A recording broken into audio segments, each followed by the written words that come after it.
dad said the way I saw the world was a gift, that I was different than everyone else. A great game we'd play was Reconnaissance Expedition. It's all adaptations of books have their own challenges. Jonathan's incredibly imaginative book. It's a series of choices. You have to make choices about what you're going to focus on and what story you're telling, and include Jonathan in all those choices and make sure he's okay about it, which he was. Jonathan was a fantastic partner to myself and to Eric Roth all the way through the process, actually. But it's, in the end, it's a strange sort of mash-up, really, if you like, of the original author, then the screenplay author, and then the director. And you make something unique and something different from all three minds.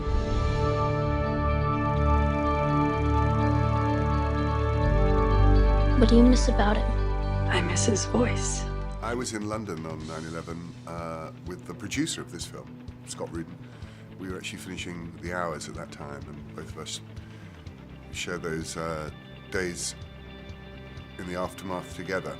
And I think both of us went through a pretty traumatic time in London, as many people did, and trying to get back to New York, which we eventually did together.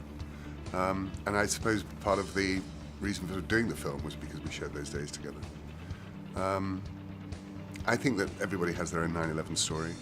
This is made up really from an amalgamation of things that was in the novel that Jonathan wrote, and things that I'd heard about and wanted to talk about that terrible. And touch the flame. So many people will enter and leave your life. We did film all over the different 5 boroughs. We had a particular fond affection, I think all of us, to the Rockaways down there in Queens. That's the houses on stilts where they go, because it's such an unusual and fascinating area of Queens. But we shot everywhere. We shot, we had, Bed-Stuy underneath the elevated train there. I mean, I remember that day just because nobody could hear. The noise was so intense. So nobody could speak to anybody. Max couldn't hear anything. Thomas couldn't hear anything. I couldn't hear anything. And just trying to make up these scenes or get these scenes done, that was a particularly stressful event. But it's been a great discovery going around the city. And I am an expert on Central Park. I can actually do the best tour now of Central Park you could ever possibly do. I'm right here if you need me.